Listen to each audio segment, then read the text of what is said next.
இன்றைய பாடத்திட்டத்தில் இருமொழி கொள்கையா மும்மொழி கொள்கையா என்று நாம் கேட்போமானால் இன்றைக்கு ஆப்ஷனல் லாங்குவேஜ் என்கின்ற அந்த பாடத்திட்டம் வேண்டும். தாய்மொழி கல்வி அறிவு தமிழ் மொழியோடு தொடர்பு மொழி ஆங்கில மொழி இருந்தாலும் கூட பேரறிஞர் அண்ணாவின் இருமொழி கொள்கை என்கின்ற அடிப்படையில் தமிழ்நாடு தாய்மொழியை கட்டாயம் காப்பாற்றியாக வேண்டும். அதே நேரத்தில் பொதுமக்கள் விரும்புகின்ற அந்த விருப்ப பாடம் ஆப்ஷனல் லாங்குவேஜ், அது ஜெர்மனாக இருக்கலாம், பிரெஞ்சாக இருக்கலாம், வேற எந்த மொழி பாடத்திட்டங்களாக இருந்தாலும் அந்த மொழி பாடத்திட்டத்தையும் நாம் படித்தால்தான் இங்கு படிக்கின்ற குழந்தைகளுக்கு எளிதில் வெளிநாட்டில் சென்று வேலை வாய்ப்பு. ஏனென்றால் இங்கு படிக்கும் குழந்தைகள் அத்தனை பேருக்கும் இங்கே வேலை வாய்ப்பு என்பது இன்றைக்கு குதிரை கொம்பாக உள்ளது. இன்றைக்கு மேலை நாட்டினர் எல்லாம் தமிழ் மொழியில் கற்று இங்கு வந்து தெரிந்து கொண்டிருக்கின்றார்கள் என்றால் அவர்களுக்கு இருக்கின்ற அந்த மொழி அறிவு தான். இங்கிலீஷ் மீடியம்னா நர்சரி, பிரைமரி, மெட்ரிக் ஸ்கூல் அல்ல. அதே பார்த்தீங்கன்னா இது வருஷங்க 1000 ஸ்கூல்ல இழுத்து மூடக்கூடிய கண்டிஷன்ல வந்துருச்சு. ஏன்னா அங்க வந்து தமிழ் மொழி அறிவோடு ஆங்கிலம் இருமொழி கொள்கை தான். அதே மாதிரி அரசு பள்ளிகள்லையும் தாய்மொழி தமிழும் ஆங்கில பாடத்திட்டமும் ஒன்று வச்சிருக்காங்க. அதே நேரத்தில் இன்றைக்கு மத்திய கல்வி திட்டம் ICS என்கின்ற அந்த பள்ளிகள் இன்றைக்கு வேகமாக தமிழ்நாட்டிலே நம்முடைய வளர்ச்சியில பங்கு கொண்டு வருகிறது. சாதாரண வீட்டு குழந்தைகளுக்கு அது தமிழ் வழியில் ஸ்டேட் போர்டில் படித்தாலும் சரி, மெட்ரிக்கில் படித்தாலும் அவனுக்கு ஒரு 3வது பாடத்திட்டம் கிடைக்காம ஒரு வெற்றிடமா இருக்குது. ஆகவே மும்மொழி கொள்கை என்பது பேரறிஞர் அண்ணா சொல்கின்ற அதே கருத்தின் இருமொழி கொள்கை என்பது கல்விக் கொள்கை என்பது நிதர்சனமானது. ஆனால் பெற்றோர்கள் ஏற்றுக்கொள்கின்ற காலகட்டம் வரை மும்மொழி கொள்கையை அப்போது பார்த்துக் கொள்ளாம் என்றால் இன்னைக்கு பெற்றோர்கள் விரும்பி செல்லுவதை நாம் தடுக்க முடியாத ஒரு சூழ்நிலையில இருக்கின்றோம்.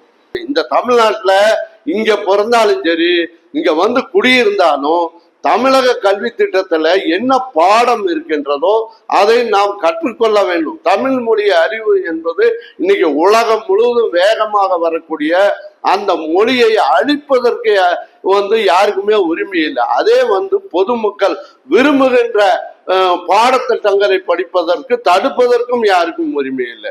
இங்க 3வது மொழியா ஒன்று கத்துக்கணும்னு சொல்லிட்டு எல்லா மாணவர்களும் ஆசைப்படுறாங்க. அப்படி நான் ஆசைப்படுற மொழி அரபிக் மொழி. இந்த 3வதா ஒரு மொழி புதிய மொழியா ஒன்று கற்றுக் கொடுத்தாங்கன்னா நல்லாயிருக்கும். ப்ரைவேட் ஸ்கூலில் படிக்கிறவங்க எல்லாருமே 3வதா ஒரு மொழி கற்றுக்குறாங்க. ஆனால் கவர்மெண்ட் ஸ்கூலில் கற்றுக்கிறது இல்லை தான். ஆனால் அதுக்கு ஏற்பாடு பண்ணணும். ஏன்னா மற்ற மாணவர்கள் அவங்க படிக்கிறாங்க, நம்ம படிக்கலை அப்படின்னு சொல்லிட்டு நிறைய பேர்த்துக்கு ஒரு மாதிரி கில்ட்டி ஃபீலிங் இருக்கும்.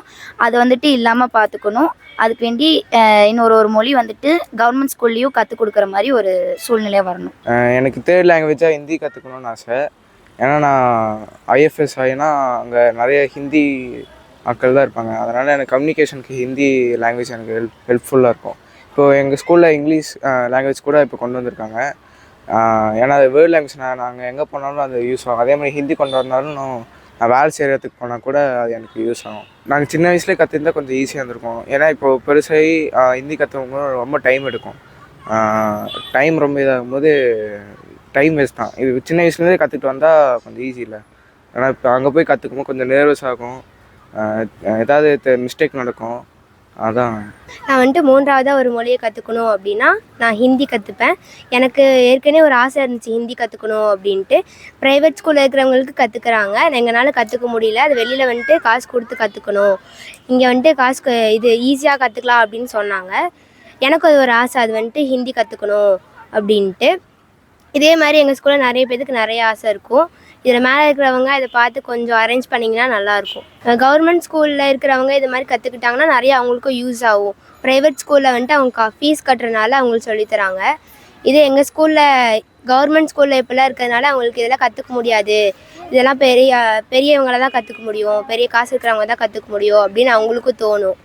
அதனால கவர்மெண்ட் ஸ்கூல்லேயும் கொண்டு வந்துட்டாங்கன்னா நல்லாயிருக்கும். Mother tongue Malayalam. தமிழ் இங்கிலீஷில் எழுத தெரியும், படிக்கவும் தெரியும்.